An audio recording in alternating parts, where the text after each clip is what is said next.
Já apareceu aí?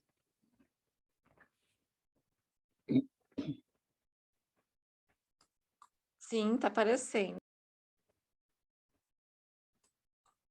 A tela cheia. Bem, então a gente estava falando ali da cor no sentido da parte física da cor, né? Como ela se compõe, como ela é formada pela luz. A gente abordou algumas questões de percepção da cor, da nossa percepção, da percepção do olhar, né? E entrando de novo na técnica, né? Vamos dar continuidade aqui da cor em si, propriamente dita, né? Que eu já falei que ela é formada por apenas 3 elementos, né? A cor propriamente dita, né? A substância cor, a quantidade dela, né? Em relação a 100%, 80, 70, 10% a gente vira cinza, e a luminosidade, que no caso, se eu tenho mais luminosidade ou menos luminosidade, que eu acabo tendo a obscuridade da cor. Então, aquilo que eu falei, né, a gente vê a cor que é refletida, a outra parte ela é absorvida, dependendo do material, alguns materiais absorvem mais, outros refletem mais, e o que a gente vê é a combinação dessas luzes que são refletidas no nosso olhar. E em termos de pigmento, a gente trabalha com essas 3 cores aqui, né? Esse azul, que é chamado cian, esse amarelo e o magenta. E a cor luz, eu não consegui arrumar essa imagem, são essas cores daqui, que é um vermelho, mas ele é mais vermelho que esse, não é tanto assim. Esse azul e o verde. Na verdade, ele é um pouco mais escuro do que está aqui nessa imagem. O sistema, né, que é de identificação da cor, foi criado por Mussel, eu não sei falar o nome dele direito, né, Mussel, e como ele define, né, geograficamente o ponto de luz, cada determinado ponto de luz com quantidade de saturação de iluminação, ele determina essa localização geográfica dentro dessa esfera. Então, recapitulando, né, o que a gente viu, a gente tem aqui mais saturação na borda, menos saturação para o centro, e eu tenho mais luminosidade para a extremidade em cima e menos luminosidade para a oposta.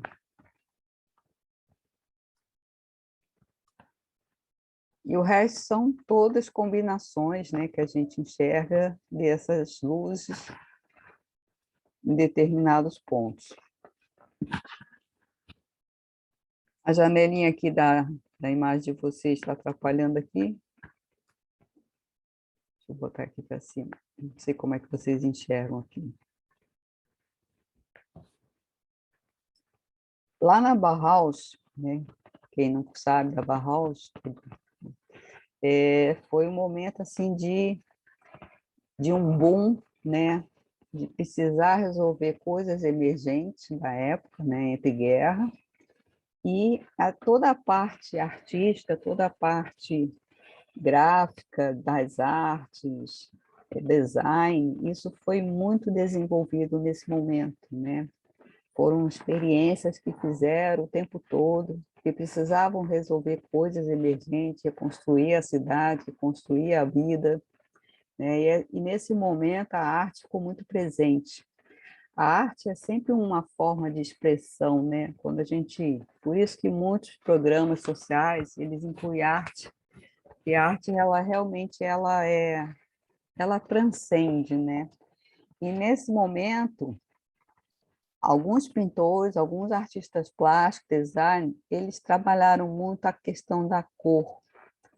E nesse momento também conseguiu mapear algumas coisas, evoluir, né, a questão do disco de cores, evoluir a questão dos contrastes, evoluir vários aspectos de teoria, de teórico, e comprovaram, né, pelas experiências que eles faziam, que algumas situações poderiam dar mais resultado.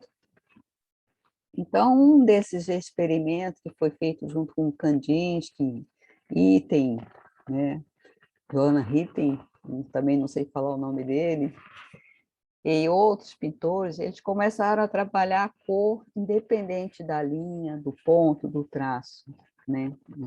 Kandinsky até coloca no livro dele, da Bauhaus, que mais vale a cor, né, experimentar a cor, do que o traço, a linha ou o ponto, em primeiro lugar.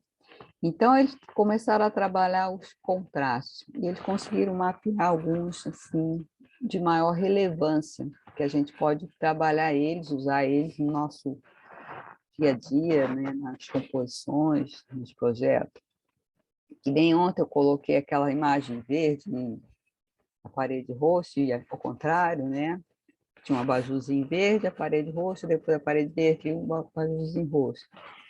Eu estou trabalhando esses contrastes aqui, né?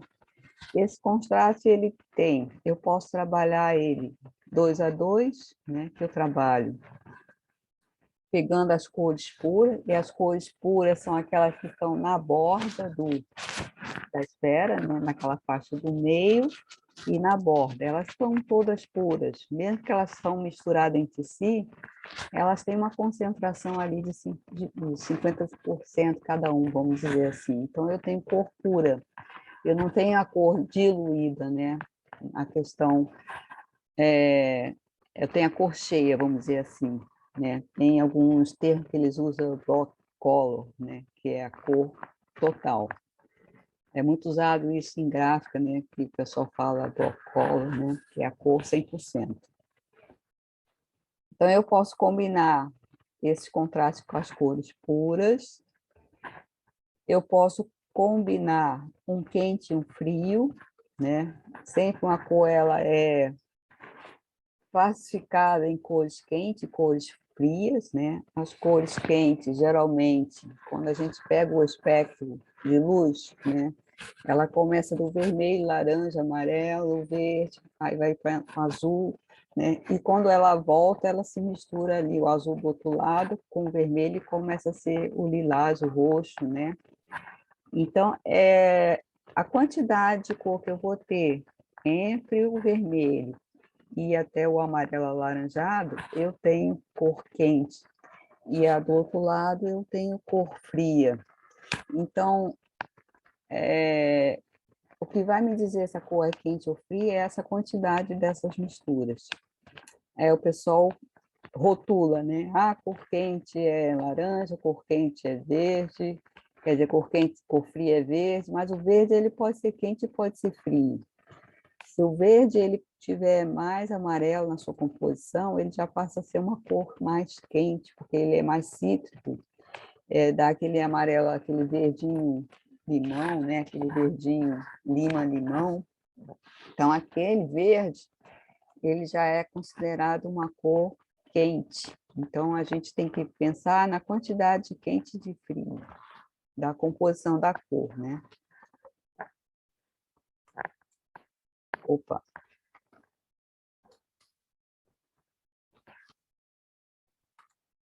Aqui o contraste simultâneo, deixa eu ver se eu consigo aumentar aqui a tela de vocês.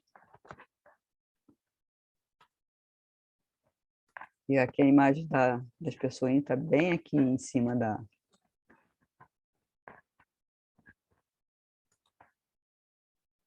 Aqui assim. Não posso clicar aqui, vai passa a imagem. Ou contraste por simultaneidade, né, que a gente chama. Esse contraste de simultaneidade é quando eu tenho o mesmo fundo, né, e aí ele coloca o cinza, né, como base, aquilo que eu expliquei, para poder ser mais neutro, mas eu poderia estar trabalhando qualquer outra cor aqui, com a mesma proporção de quantidade de cor, de quantidade de intensidade da cor, de tudo. O gatinho está aqui. E esse contraste é um contraste simultâneo. Então, eu tenho que pensar na quantidade exata de luminosidade, de saturação, com o mesmo fundo, né? A mesma base de fundo, que eu vou ter esse contraste simultâneo. O contraste que aí ele coloca por tamanho ou por dimensão é aquilo que eu falei, eu posso estar usando aquela imagem de ontem, ilustra bem. Quando eu tenho uma parede maior verde e um abajur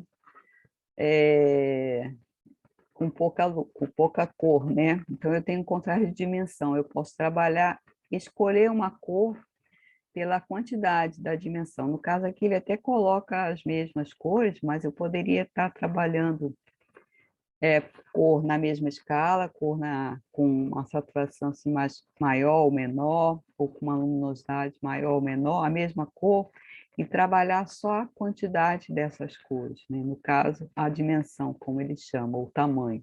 Então, eu tenho uma área com uma... Ela é... Gatinha, agora não, né? Fica aqui. Eu tenho uma área com mais cor e uma área com menos cor, né? Então, eu posso trabalhar essa questão da dimensão. Então, é mais um contraste que ele usa, que ele considera, né, que deu bom resultado na composição, né? A questão da luminosidade é a mesma aquela do preto e branco que eu tinha colocado, né? No caso aqui, ele também trabalhou o cinza, mas a gente percebe que ali o quadradinho cinza do fundo preto, ele parece ser maior. Então, a gente trabalha esse ponto de luminosidade para dar esse contraste também entre as cores, né? A gente pode trabalhar uma cor mais escura, uma cor mais clara, e a gente vai trabalhando essa questão do contraste da luminosidade. O contraste de cores complementares, né? Essa aqui vou voltar depois no círculo, a gente vai ver de novo. Dentro da esfera, né, a cor que está exatamente oposta, eu tenho essa, ele chama de cor complementar. Essa cor oposta, geralmente, ela é a soma de uma ou duas, e nessas uma ou duas, quando eu tenho a terceira, eu tenho a cor branca da luz, né? A soma da luz. Então, de uma certa forma, todas as cores que eu consigo somar, que eu tenho branco, eu tenho cores complementares, elas se complementam entre si. Elas são opostas, porque elas estão em posições diagonais, uma oposta de frente para a outra, mas elas são complementares nesse sentido que elas complementam a cor da luz. Deixa eu voltar lá o slide anterior. Aqui, quando eu tenho, por exemplo, aqui, esse meio que laranjinha, na verdade, esse laranjinha aqui, ele é a mistura desse amarelo, aliás, o verde, né? Vamos considerar aqui o verde. Eu tenho a mistura desse amarelo com esse azul. Eu tenho o verde. Então, esse verde, ele é complementar a esse aqui, que no caso seria um vermelho, né? Porque a cor não está aparecendo muito bem. Mas sempre que eu tiver essa soma, assim, oposta, por exemplo, aqui, o azul com esse laranja, eu tenho aqui o vermelho com amarelo, eu estou somando, eu vou botar o azul, essa cor é complementar porque me dá o branco. Deu para entender essa explicação? Por exemplo, eu tenho aqui esse lilazinho aqui, né, ou azul. Na verdade, o azul é o mais puro. Eu tenho aqui o complementar aqui com esse amarelo, eu tenho, ou esse verde aqui, né? A soma dele vai me dar o branco. É sempre assim. Aqui a cor aqui não ficou bem ilustrada, mas de uma certa forma a gente tem essa... Eu tenho até o disco daqueles de cor, podia ter pego, esqueci. Depois eu pego rapidinho. Geralmente a mesma posição vai me dar a soma branco, quase branco, né? Eu vou ter ali dentro de uma certa luminosidade, porque aí tem aquela questão que a luz, conforme eu tenho quantidade de luz, né, vai tender a ficar tudo branco, né? Então, dependendo ali do ponto médio, eu vou ter sempre essa soma que vai me dar branco. E o contraste por saturação, que essa imagem também não ficou tão boa, foi aqui da tela, mas é a mesma coisa dessa daqui, quase, porque aqui ele fala da dimensão, mas aqui eu estou trabalhando as formas do mesmo tamanho e eu só estou mudando a saturação da cor, né? Poderia ser amarelo, e aí a gente trabalha com os tons, né? Tom sobre tom, que a gente chama, né? E faz uma composição quase que monocromática, trabalhando só ou luz ou saturação da cor. Esse foi o primeiro disco, né, de Cotter, que ele começa a mapear as cores, porque antes as cores eles acreditavam que as cores eram as cores da terra, do sol, da água, né, dos elementos da natureza. Depois que isso foi estudado, aprofundado, porque antes não se pensava nisso, algumas cores nem tinham nome, como laranja, né? Não era mapeada essas cores, né? Era tudo cor, não tinha essa classificação. O nome de laranja, a cor laranja, apareceu bem depois, inclusive com referência da fruta laranja que tinha na África, se não me engano. Então, aqui tem de novo o disco de cores, né? Então, o que eu tenho, a cor oposta aqui, ó, o lilás, o roxo, né? Eu tenho aqui o amarelo, que está uma de frente para a outra. E na questão da luz, eu vou ter aqui essa mistura ótica, aqui, né? Aqui dá para ver melhor. Aqui o vermelho e o verde também. Eu tenho essa mistura óptica aqui, né? O azul, o amarelo. E assim sucessivamente eu faço com todas as cores. Então, ficam 3 pontos, né? Na verdade, por isso que a composição com 3 pontos, ela é muito harmoniosa, né? Por causa disso. Quando eu tenho o triângulo, né? E aí eu começo aqui a colocar os pontos as formas de combinação, né? Eu posso trabalhar ela com 4 pontos, com 3 ou com 2, né? Que são as cores assim que eu posso estar usando com mais propriedade. Então, dentro da esfera, não importa se a posição que ela vai estar, né? Eu coloco uma figura, um quadrado, é como se eu tivesse uma bola de isopor, né? Vamos imaginar uma bola oca, né? E um quadrado, uma coisa mais rígida, quadrada, né? Esses 4 pontos, independente da posição que eu vou trabalhando, vai ser sempre os mesmos, ele vai me dar 4 pontos de cores. E esses 4 pontos de cores, eles têm boas combinações, né? São cores que ficam harmônicas dentro, se usar dentro de uma composição do ambiente, de uma roupa, de uma estampa, enfim, né?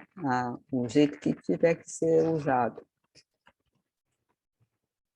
Por isso que eu falei, não importa a posição que vai ficar o quadrado ou o triângulo, né? Eu giro ele, né? Se eu tenho mais para frente ou mais para trás, com mais luz ou menos luz, e aí eu posso até trabalhar um com mais luz, outro com menos luz, um com mais saturação, outro com menos saturação.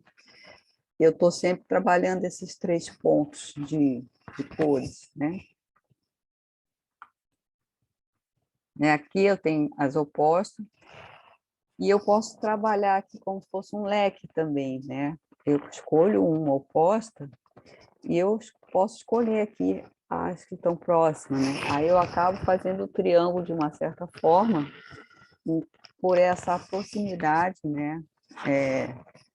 Lateral de uma cor que eu escolhi, e eu posso estar trabalhando isso, né? Que nem essa imagem aqui que eu quis mostrar, eu tenho uma oposta e tenho a adjacente. Ou eu trabalho só essas adjacentes, que entra naquela questão da saturação, que eu tenho uma mais, outra menos, eu vou transferindo, né, esse ponto de luz, de cor, né, que a gente percebe. E aí eu posso trabalhar todas essas três juntas, né? Eu posso selecionar uma e trabalhar essas adjacentes. Então, aqui eu coloquei algumas possibilidades, né, de luz, de saturação. Tem um programinha no site, tem site, né, que a gente simula isso, né? A gente vai, escolhe uma cor, e aí ele define para a gente o triângulo, e a gente pode simular algumas cores, né? Então, aí a gente pode colocar esse ponto onde a gente quiser, que ele vai me dando, né, conforme a combinação que eu tenho aqui da cor, eu posso colocar aqui o ponto. Então, aqui eu escolhi 3 pontos, tá vendo? Eu tenho uma composição não 100% de saturação, eu tenho a saturação mais para dentro aqui, já diluindo a cor, né? Um pouco pastel, e eu tenho aqui já um pouco de luminosidade também. E aqui eu posso trabalhar, tá vendo? A saturação e a luminosidade aqui. E aí eu vou ter essa paletinha de cores. Aqui já mais claro, mais com luminosidade, tá vendo? Já joguei a luminosidade lá em cima. E aí ela me dá esse tom mais clarinho. Aqui já colocando o laranja como ponto, a cor principal. E aí eu trabalho também, tá vendo? Eu posso trabalhar uma mais para fora e uma mais para dentro. E eu vou brincando, né? As possibilidades são infinitas. A gente não tem por que não usar cores, né? Porque são muitas. É difícil até de dizer qual cor que não combina com qual, porque quase todas vão combinar, né?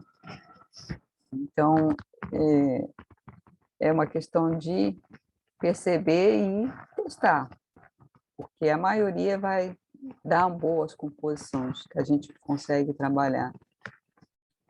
Aqui eu já coloquei 4 cores, né? O amarelinho, no caso aqui o amarelo que está em jogo.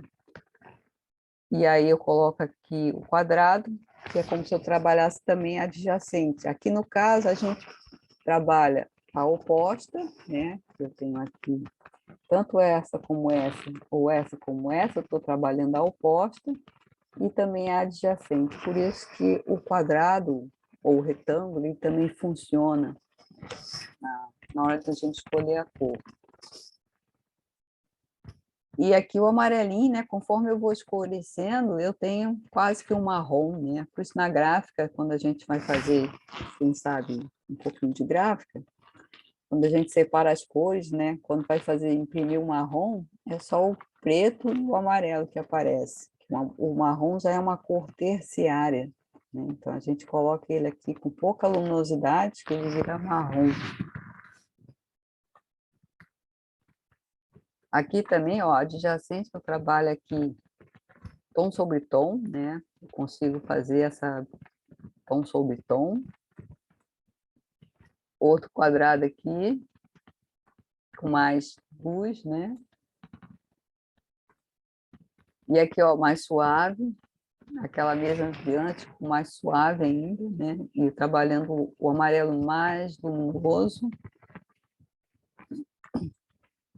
Estou ficando sem voz, não posso, que ainda tem live de noite. O cian, né? O azulzinho clarinho, laranja e o lilás, e assim a gente vai brincando, né? Aqui eu fiz aqui um teste, né? Para a gente trabalhar os diferentes fundos, né, com a mesma cor. Então, eu tenho essa percepção que o amarelo ele pode ficar diferente conforme o fundo que eu vou usar. Aqui o papel não me ajudou muito, mas depois eu vou fazer outro experimento, né? Eu já fiz vários, né? Mas que eu vou testando, né? Para mostrar. Mas naquelas outras imagens que eu mostrei, dava para ver bem quanto a gente tem uma cor e um fundo diferente, né? Ou outra cor perto, ela vai tendo percepção diferente, ela vai ficando mais apagada, mais luminosa, mais viva, né? Então, aqui é a cor que eu falei do quente frio, né? Eu tenho o azul na ponta e o amarelo na outra ponta. Conforme eu vou misturando ele, se eu tenho ainda muito amarelo aqui, eu tenho um verdinho claro, verdinho limão. Então, ele ainda é uma cor quente. A mesma coisa aqui do roxo, né? Quando eu começo a colocar muito vermelho, esse... Nossa, já apareceu mensagem aqui. Caramba! Pois é. E aqui o laranjinha, a mesma coisa, né? E aí que eu falo da referência da imagem, né? A gente pode trabalhar as paletas, né? Uma imagem. E aqui eu escolho essa cor aqui e vou trabalhando todas as cores que eu tenho nessa imagem, né? Isso dá uma variedade, assim, uma infinidade de cores, porque eu tenho um azul mais forte aqui, eu vou degradando aqui a cor, né? Aqui tem cinza de vários tons, esse begezinho aqui de vários tons, mais claro, esse amarelinho também mais claro, aqui outro amarelinho. Então, eu consigo muitas tonalidades numa única imagem, né? Aqui também a florzinha, eu pego a daqui da pétala, o marronzinho do miolo, o verde da folhinha. Eu vou trabalhando essa referência, essa aqui me deu várias paletas de cores, né? E é claro que uma dessas vai servir, né? A pessoa pode não gostar dessa primeira de baixo, pode ou não gostar dessa, mas talvez goste dessa daqui. Então, são referências que eu vou tendo, né? Que eu vou fazendo, vou construindo, e a partir de uma única imagem eu consigo elencar várias paletas, né? Então, é uma ótima referência à natureza para a gente estar fazendo isso. Aquela imagem que eu coloquei ontem, né?